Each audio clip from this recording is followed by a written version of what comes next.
We're going to look at powers and roots of complex numbers in this video.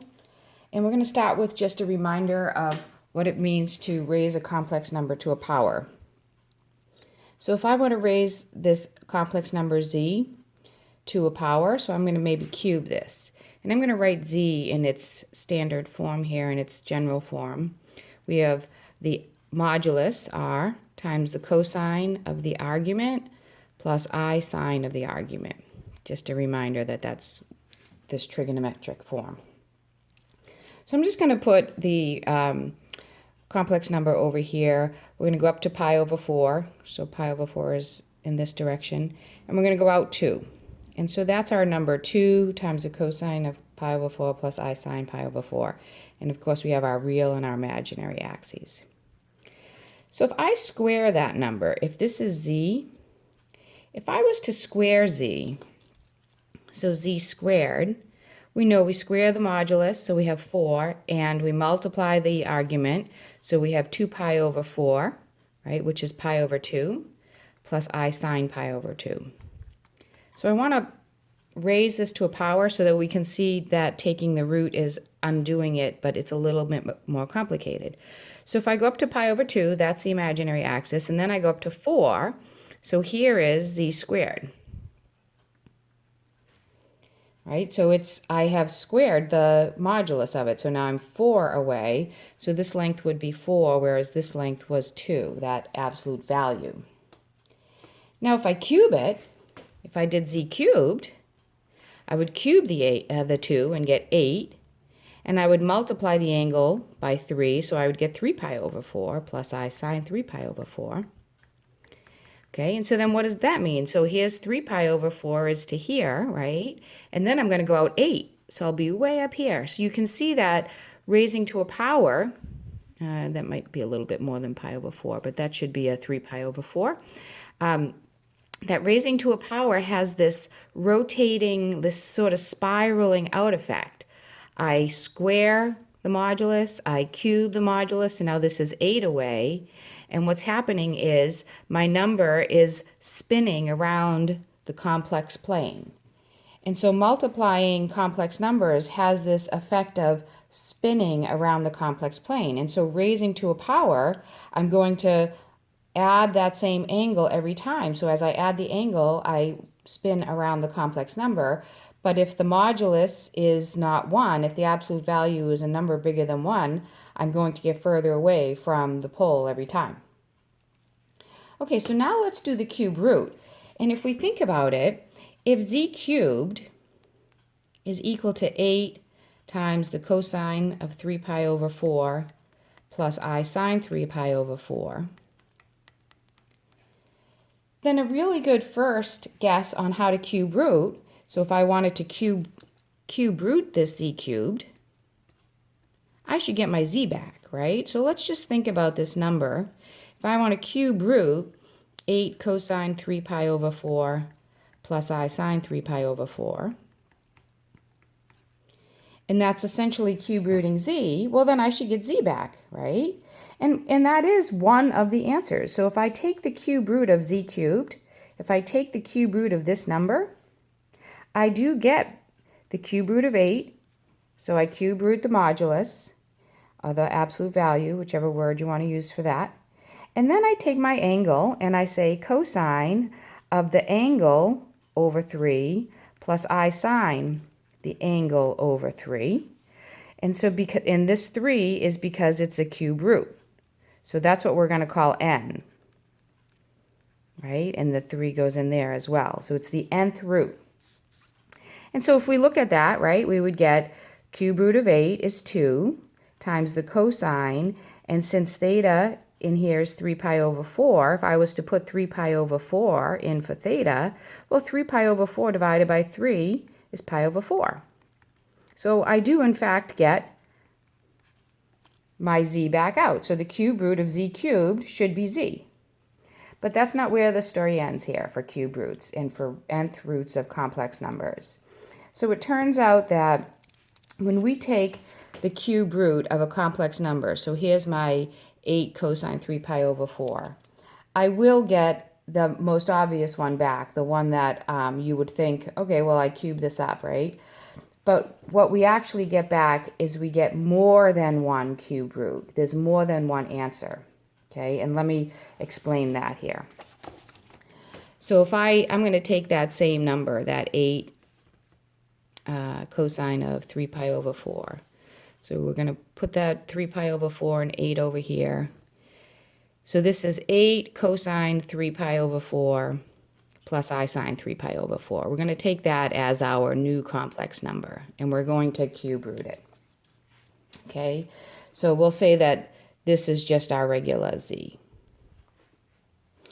So if z is equal to r cosine theta plus I sine theta, that's the general formula of our complex number, then when I take the nth root of any complex number, it is going to be the nth root of the absolute value, but then the argument is more complicated than what we just did. And so what the argument becomes is it becomes cosine of theta, and I'm going to make this a big fraction, over n, the nth root, and that's what we did on the page before. But we have to add this k times 2 pi into it, and I'll explain that in one sec. So theta plus k times 2 pi over n. Now what is that k times 2 pi doing? What happens is that there are going to be n complex roots with the argument between 0 and 2 pi. And so when we did the first complex root, we got back our original 2 times the cosine of pi over 4 plus I sine pi over 4. And that's what we knew was the cube root of this number, because we had cubed this up and got to that 8 cosine 3 pi over 4. But it turns out that if I'm taking the cube root, there's actually 3 roots. And so the 3 roots come from this value of k, okay? And so the k in this formula is going to be 0, and that's going to be the easiest one to get. That's going to be this answer in this example, and I'll walk you through that in one sec. But then we're going to take the integers of k. K can be 0, and then it can be 1, and then it can be 2, all the way up to n minus 1, where n is the nth root, okay? So for like a cube root, you would have k is equal to 0, 1, and 2, because you go up to n minus 1. Sorry, there's a little bit of a glare for that red. If we were doing the fifth root, we would have 5 answers, and the 5 answers would come from plugging in k is 0, 1, 2, 3, and 4. So when I plug these different values of k into this formula, it gives me different answers for the argument. So what ends up in the cosine and the sine, I get a different answer by plugging in these different values of k. So the most basic answer is going to be when k is 0, but there are going to be more than one answer. So let's walk through the other answers for this one. I'm going to leave it on this page. We're going to baby box out this formula here. Okay. And let's just walk through the other answers here, and you'll see what's going on. So if we take the cube root of 8 times the cosine of 3 pi over 4 plus I sine 3 pi over 4, since it's a cube root, so this is the n in our formula, that's the n, right? So that's the n that goes on the bottom here. We're going to have k is equal to 0, and then we're going to have k is equal to 1, and k is equal to 2. Okay, so we'll do the k equals 0 first. We've already done it once. So we're going to take, from our formula up here, we're going to take the nth root of the modulus, so it's the cube root of 8, times the cosine of the angle, 3 pi over 4, plus 0 times 2 pi. So that goes away for the first one. But then I have to put all of that over 3. Okay, so that's this formula. 3 pi over 4 is the angle in the number, plus k, so I'm doing k is 0 here, so this one here we're doing k equals 0. That's our first answer. These are the 3 different ones we have to use. And then I have to do it also for the sign. But once I do it for one of them, it's the same for the other. So it's 3 pi over 4 over 3 plus 0. And so we get 2 times the cosine. Well, 3 pi over 4 divided by 3 is just pi over 4. And so that's our first answer. That's the one we got on the last page. Okay, so now we're going to do it for k equals 1. And so we're going to take the cube root, and I'm going to do it in black again. Okay, so if k equals 1, we have the cube root of 8 times the cosine of 3 pi over 4, that's our angle, plus 1, that's my k, times 2 pi. All of that over 3, because look at our formula. We have theta. Theta is our 3 pi over 4, plus k, so k is 1 for this part, times 2 pi over n is 3. And then I sine the same thing, 3 pi over 4 plus 2 pi over 3. So this is the hard part of the problem. We have to evaluate what this fraction is, right? So we have 3 pi over 4 plus 2 pi. Well, 2 pi is 8 over 4, right? So I'm just going to write that here so that I don't have to do as many steps. So the cube root of 8 is 2, and then I get cosine 3 pi over 4 plus 2 pi, 8 pi over 4, is 11 pi over 4 over 3, plus I sine 11 pi over 4 over 3. And so that becomes 2 cosine of 11 pi over 12 plus I sine 11 pi over 12. So that's another cube root of this number. Now let's see how that works. Let's go back up to our graph. Okay, so if I put 11 pi over 12, 2 cosine 11 pi over 12. So 11 pi over 12, well, we know if we go halfway around the circle, that's 12 pi over 12. So 11 pi over 12 is probably here, right? 2 at 11 pi over 12, right? So that's this number here, okay? It would be the same distance from the origin as this other one here. So the 2 cosine pi over 12, right? Now let's think about it. This is 11 pi over 12. If I raise this to a power, if I cube this, I multiply that 11 pi over 12 by 3, right? So if I cube this number here, well, if I squared it, I would go to 4 away, times 22 pi over 12. Well, 22 pi over 12 is going to be over here, right? If I keep going, I add another 11 pi over 12, I'm going to end up here, right? So that's going to be 22 pi over 12. And then if I cube it, I'm going to add another 11 pi over 12. And lo and behold, I'm going to end up here, right? So let's think about it. If I cube 11 pi over 12, if I multiply that by 3, because when I cube a complex number, I multiply the argument. If I multiply this by 3, because as you see, like 11 pi over 12, if I square it, I'm at 22 pi over 12. If I cube it, I would be at 33 pi over 12. Let's double check. Times 3 is 33 pi over 12. Is that the same spot as 3 pi over 4? Is that going to land in the same spot? Well, look, 33 pi over 12, that can be simplified to 11 pi over 4. And 11 pi over 4 is coterminal with 3 pi over 4.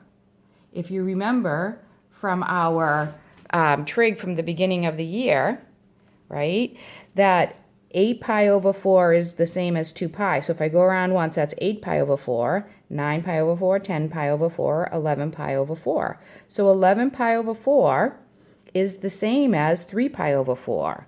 So when I take this answer, 2 times the cosine of 11 pi over 12, and I cube it, right? So let's cube that. If I cube it, I get 8 times the cosine of 33 pi over 12, because I multiply the angle by 3, plus I sine 33 pi over 12. And this number is the same as 8 cosine 3 pi over 4 plus I sine 3 pi over 4, because it's coterminal with this exact point, just like we did in the trigonometry unit back in January. Okay, and so that's why if this is our root, so we'll call this our, if that was z, then z cubed would be 8 cosine 33 pi over 12, which is the same as 8 cosine 3 pi over 4. Okay, so we end up getting back to this same number that we were solving for the root for. Okay, so the next thing I'm going to do, I'm going to erase that cube little demonstration here, and we're going to do if k is equal to 2, we're going to get our third answer, because we know we have to have 3 answers because we're doing a cube root. So in this case, we're going to do now k is equal to 2. And all we're going to do different is we're going to change this. Instead of it being 1 times 2 pi, it's going to be 2 times 2 pi, because that's our k value. Okay, so we'll do k is equal to 2 now. Just trying to fit it on the same page so you can see the difference. So we do the cube root of 8. You're still going to just do the cube root of the front number. And then we do cosine of 3 pi over 4 plus 2 times 2 pi. All of that over n over 3 plus I sine 3 pi over 4 plus 2 times 2 pi. All of that over 3. So we have cube root of 8 is 2 times the cosine of, okay, so this is 4 pi, so let's just rewrite it once. 3 pi over 4 plus 4 pi, if I'm in fourths, is 16 pi over 4. All of that over 3, plus I sine 3 pi over 4 plus 16 pi over 4 over 3, right? Because 2 times 2 pi is 4 pi, and 4 pi I'm using fourths because I have to have a common denominator, so I make it 16 pi over 4. Okay, and so now we have 2 times the cosine of 3 pi over 4 plus 16 pi over 4 is 19 pi over 4, and then I divide by 3 is 19 pi over 12, plus I sine 19 pi over 12. And that's the third complex number that is a cube root of this number. So here are your 3 answers. 1, 2, 3. Those are all complex roots, and all of their arguments are between 0 and 2 pi. So pi over 4 is between 0 and 2 pi. 11 pi over 12 is between 0 and 2 pi, and 19 pi over 12 is between 0 and 2 pi. So you're going to get n roots. So in this case, n is 3, so we get 3 roots that have an argument between 0 and 2 pi.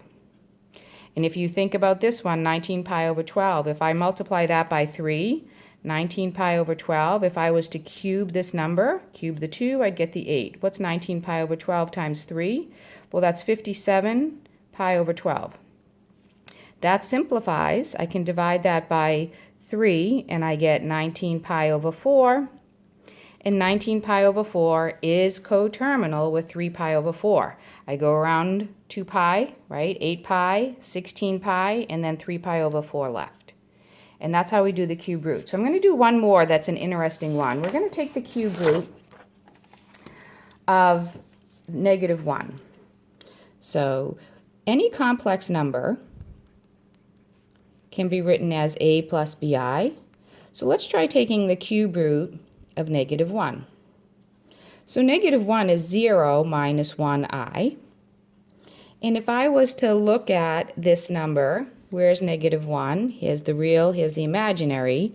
So it's, oh, I'm sorry, it's not 0 minus 1i. What am I thinking? Well, cube root of -1, we're looking at -1 plus 0i. This is a cube root of -1, not -1i. So the real part is -1, so go over here to -1, and 0i. So there's your point, it's on the real axis. And now you know that the square root of -1 is I, but let's look at the cube root of -1.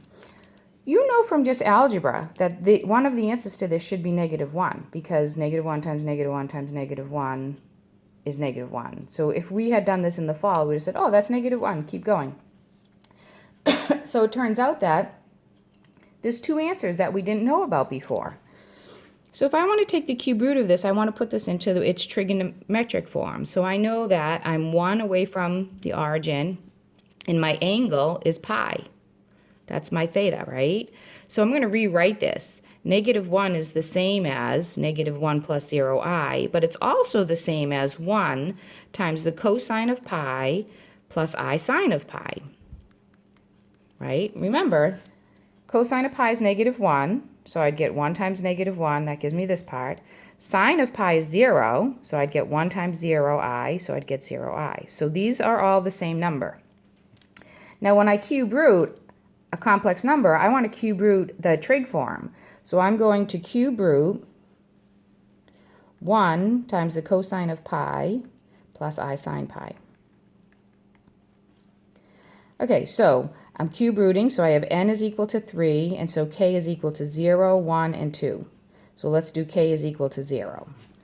We do the cube root of 1 times the cosine of pi plus 0 times 2 pi, so you can just leave that off, over n is 3, plus I sine pi over 3. And so we get 1 times the cosine of pi over 3 plus I sine pi over 3. Okay, now let's think about it. If I put that on my axes here, if I put 1 times the cosine of pi over 3, I'm just going to draw a new axis so you can see it. So here's 1 times the cosine of pi over 3 sine pi over 3. So here's pi over 3. Go 1 out. Make this distance a 1. Now if I square that, I would be at 2 pi over 3. If I cube it, I would be at 3 pi over 3. And this would still be a 1 because 1 cubed, right? So I would land here. If I cube this number, right, cube it, I multiply this angle of pi over 3 by 3, I land back where I was at -1. Okay, now let's do k equals 1. So the next answer, when k equals 1, we would say the cube root of 1 times the cosine of pi plus 1 times 2 pi over n is 3, plus I sine of 1 pi plus 2 pi over 3. But this is 3 pi on the top. 3 pi divided by 3 is pi, so we would get the cube root of 1 is 1 times the cosine of pi plus I sine of pi, right? Because 3 pi over 3 is pi. Well, we know that, right? Because all that is cosine of pi, if I write this in standard form, and we can write these both in standard form, so let's think about it. Let's go back to this one. Cosine of pi over 3 is a half, right? So cosine of pi over 3 is a half. And sine of pi over 3 is root 3 over 2. So this number can be written as 1/2 plus root 3 over 2i. This is the rectangular form of this trig form. So this answer is the first answer. Okay, this is the trig form. Cosine of pi is -1, so 1 times -1 is -1 plus 0i. And so that's the cube root of -1 that we've been using for a few years with algebra. Okay, so there's the second answer. So 1 answer, 2 answers. We need a third answer. And k equals 2, so we'll do the last one now. So we do the cube root of 1 times the cosine of pi plus, now k is 2, 2 times 2 pi over 3 plus I sine pi, right, because pi was our original argument, plus k is 2 times 2 pi, that's the formula we're using, over 3. And so we get cube root of 1 is 1. Cosine of pi plus 4 pi is 5 pi over 3, plus I sine pi plus 4 pi is 5 pi over 3.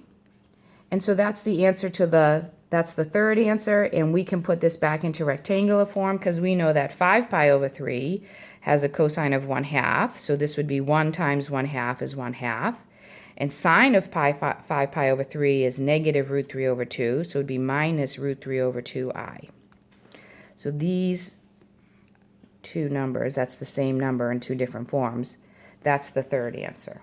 And so if we think about it, right, well, 5 pi over 3, if I was to put 5 pi over 3 on our graph, 5 pi over 3 is here.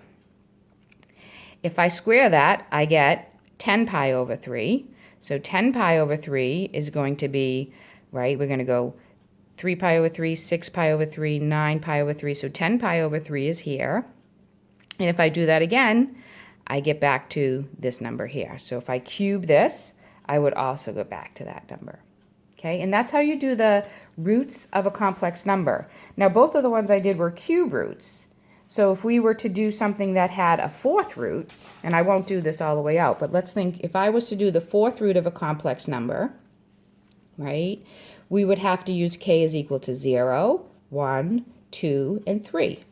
And so that means that, like, when I was doing the 3 one, I would do the fourth root of the modulus, and then I would say cosine of the angle plus 3 times 2 pi over, and I'm doing the fourth root, so I would put the 4 on the bottom. So when k is 3, you put a 3 in for k, plus I sine theta plus 3 times 2 pi over 4. Okay, so just you could keep going to higher and higher k's when your root is a bigger number. And I'll just lastly write the formula one last time. So the nth root of z is going to equal the nth root of its modulus times the cosine of the angle plus k times 2 pi over n plus I sine theta plus k times 2 pi over n. And that's the general formula for the nth root, which I put on one of the earlier pages in this video.